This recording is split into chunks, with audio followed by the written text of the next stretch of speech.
हर हर महादेव, जय भोलेनाथ। दोस्तों आइए जानते हैं कुछ बहुत ही महत्वपूर्ण बातों के बारे में, बहुत ही महत्वपूर्ण उपायों के बारे में, जानकारियों के बारे में।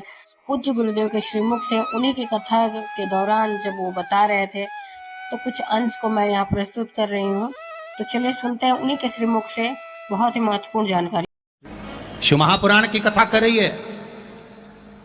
मंदिर जा रहे हो, देवालय जा रहे हो, तीर्थ जा रहे हो, तुम्हारी जेब में अगर अठन्नी भी नहीं है, 1 रुपया भी नहीं है, पड़ोसन से मांग कर 1 रुपया मत चढ़ाना। शिव महापुराण की कथा बड़ी विचित्र कथा है। मंदिर में दर्शन करने गए हो, तुम्हारी जेब में 10 रुपए नहीं है, 5 रुपए नहीं है, किसी से मांग कर 10 रुपए या 5 रुपए मंदिर में मत चढ़ाना।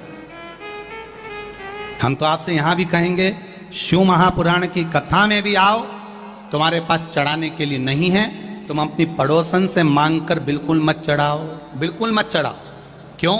भगवान के सामने खड़े होकर, मेरे महादेव के सामने खड़े होकर, शिव के मंदिर में खड़े होकर भी हम अगर अपने पड़ोसी से, अपने पड़ोसन से कुछ मांग कर अगर भगवान को चढ़ाएंगे, तो भगवान को कितना बुरा लगेगा कि जगत का पिता यहां बैठा है और तू संसार वालों से मांग कर चढ़ा रहा है।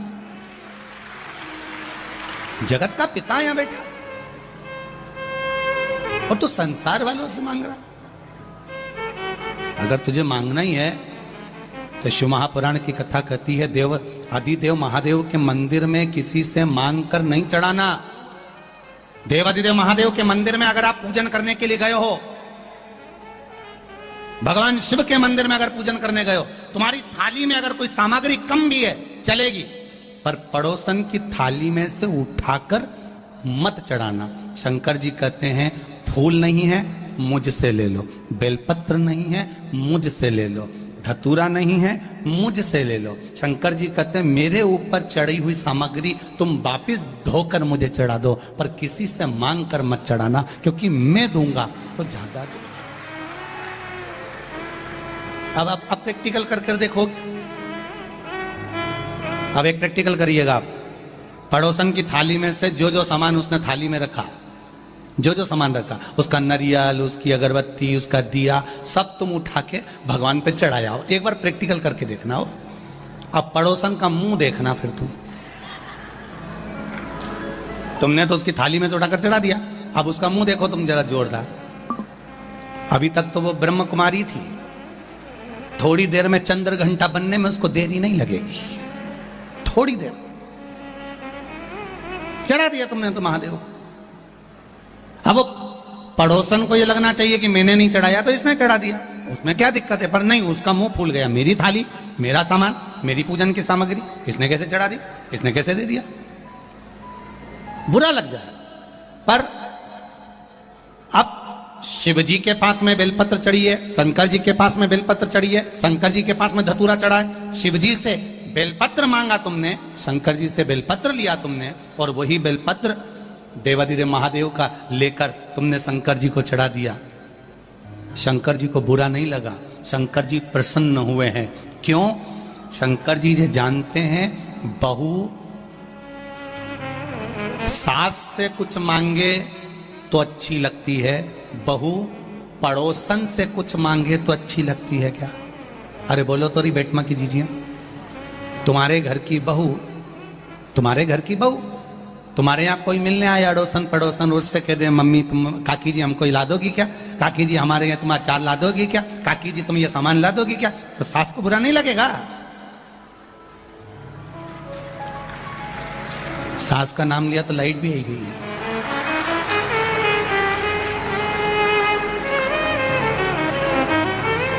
जरा विचार करिए आप, थोड़ा स्मरण करिएगा। घर की बहू, घर के बच्चे, घर के बेटा बेटी अपने घर के लोगों से मांगेंगे, माता पिता से, सास ससुर से, वृद्ध से, बुजुर्ग से मांगे, अच्छा लगेगा। पर वही पड़ोसी से मांग रहे हैं, दूसरे से मांग रहे हैं, अच्छा नहीं लगेगा। अगर दूसरे से मांग रहे हैं तो श्रेष्ठ नहीं लगेगा।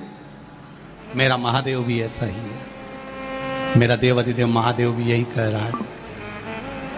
मांगना है मुझसे मांगो, मुझसे। दूसरे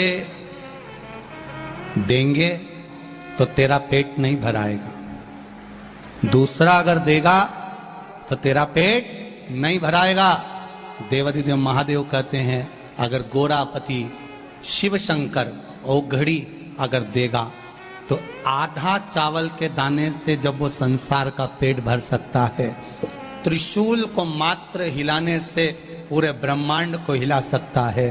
तो शिव की कथा कर रही है केवल उसकी दृष्टि पड़ते से ही तेरे पूरे कुटुंब का पेट भरा सकता है, केवल दृष्टि।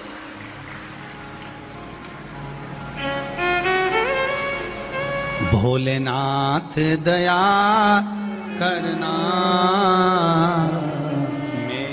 मेरे भरोसे हो, मेरे बाबा दया करना मेरे भरोसे हो ना। शिव महापुराण की कथा कहती है कष्ट है शरीर में, रोग है शरीर में, ताप है शरीर में। इस ताप को, रोग को, कष्ट को कोई दूसरा नहीं झेलेगा, झेलना आपको पड़ेगा।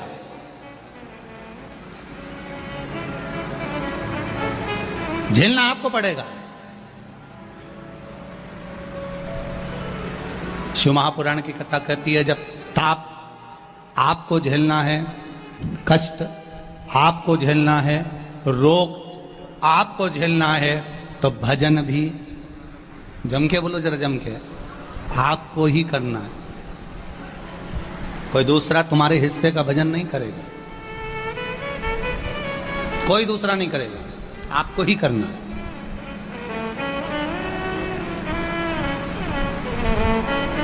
चले ब्राह्मण शिव महापुराण की कथा मंदिर के अंदर बैठकर कर रहे थे, चिल्ला पड़े हर हर महादेव। जैसे ही बोले हर हर महादेव, देवराज को क्रोध आ गया। देवराज को लगा मेरे तो शरीर में ताप पड़ रहा है, बुखार आ रहा है, शरीर में कष्ट हो रहा है, और रोग हो रहा है, बीमारी हो रही है, और ये पंडित जी को पड़ा हर हर महादेव बोलने का। थोड़ी देर पंडित जी ने कथा सुनाई, फिर बोल दिए हर हर महादेव, फिर बोले, फिर लगा इसको। बड़ा विचित्र ब्राह्मण है, थोड़ी थोड़ी देर में चिल्ला रहा है हर हर महादेव, हर हर महादेव, हर हर महादेव। आ गया गुस्सा, चोरी का सामान उठाया, चल दिया वापिस। सीधे चोरी के सामान को उठाकर जो मंदिर से बाहर निकला, उसको नहीं मालूम था कि यह बेलपत्री का वृक्ष है। उस वृक्ष के नीचे बैठ गए, बेलपत्र के वृक्ष के नीचे बैठा। स्मरण उसकी चित्तवृत्ति में नहीं आ रहा है कि ये मैं कहां बैठा हूं, उसके तो शरीर में ताप पड़ा हुआ है, चोरी के धन को छुपाया हुआ है, और लेकर बेलपत्री के वृक्ष के नीचे जाकर बैठ गया। अब बेलपत्री का वृक्ष कोई साधारण सा अगर वृक्ष हो तो चल जाए, मेरे शिव जी की प्रियता है बेलपत्र, शंकर भगवान की प्रियता बेलपत्र। पहले भी कथा में कहा, फिर कहते हैं, जिस व्यक्ति के जीवन में धन, संपदा, वैभव, सत्ता, लक्ष्मी की थोड़ी भी कमी दिखती हो, उसको बेलपत्री के वृक्ष का पूजन चालू कर देना चाहिए।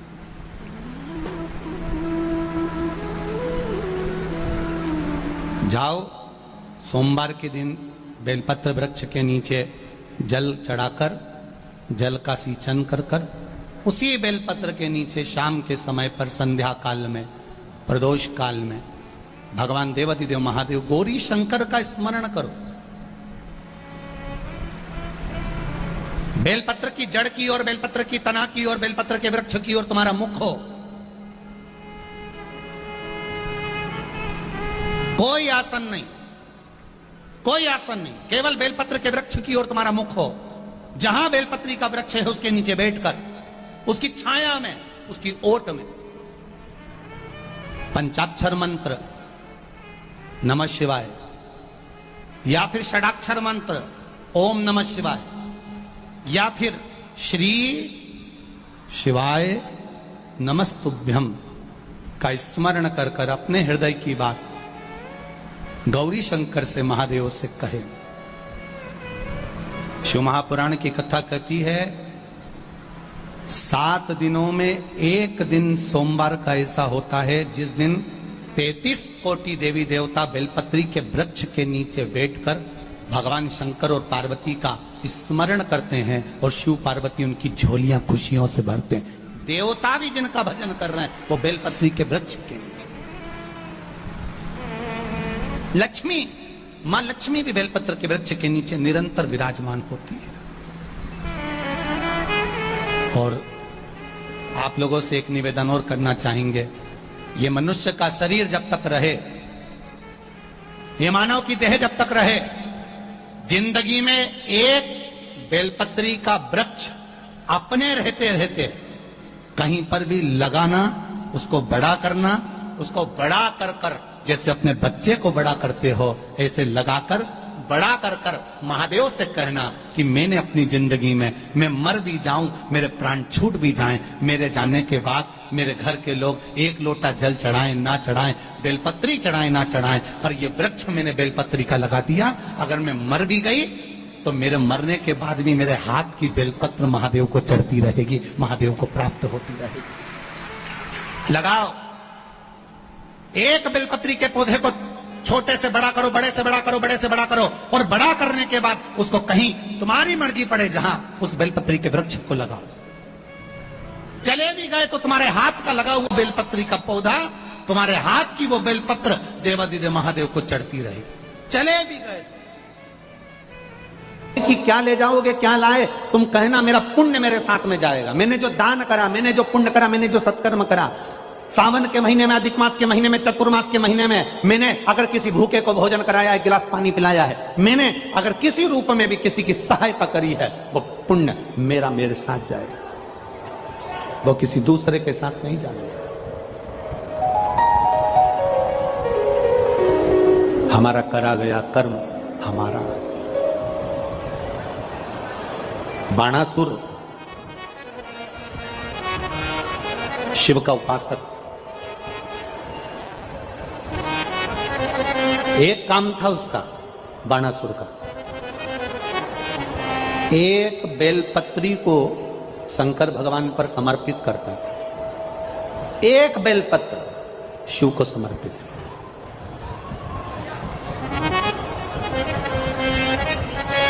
एक सोने का सिंहासन ले लो, आधा किलो,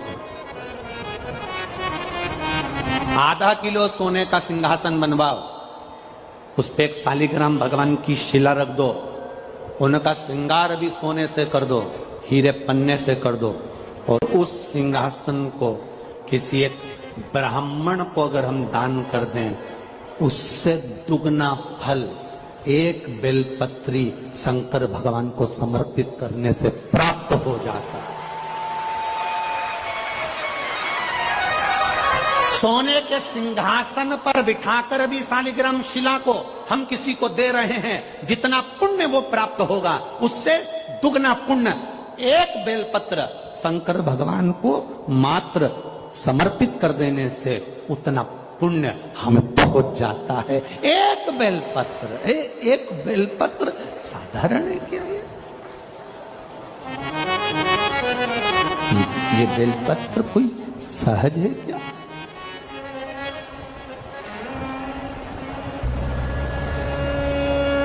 चौसठ देवियां, योगनियां, ब्रह्मा, विष्णु, महेश, 33 कोटि देवी देवता सब इस बेलपत्र के अंतर्गत विराजमान है। इस बेलपत्र में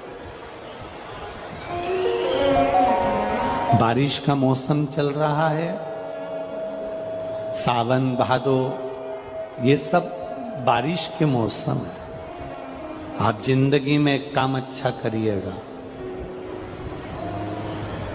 अपनी इस मनुष्य की देह से एक बेलपत्री का वृक्ष कहीं ना कहीं जरूर लगा देना, जिससे आप संसार से भले चले जाओ पर आपके द्वारा वृक्ष पृथ्वी पर रहे और उसकी पत्ती टूटकर महादेव को चढ़ती रहे, तो हमारी जिंदगी सार्थक हो। तो उम्मीद करते हैं जानकारी आपको अच्छी और उपयोगी लगी होगी। अगर अच्छी और उपयोगी लगी तो एक लाइक छोटा सा अवश्य करिए।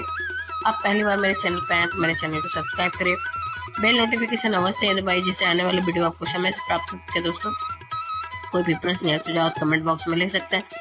फिर मिलते हैं दोस्तों एक नई जानकारी के साथ नए वीडियो में। तब तक के लिए जय भोलेनाथ, हर हर महादेव, श्री शिवाय नमस्तुभ्यम। धन्यवाद दोस्तों।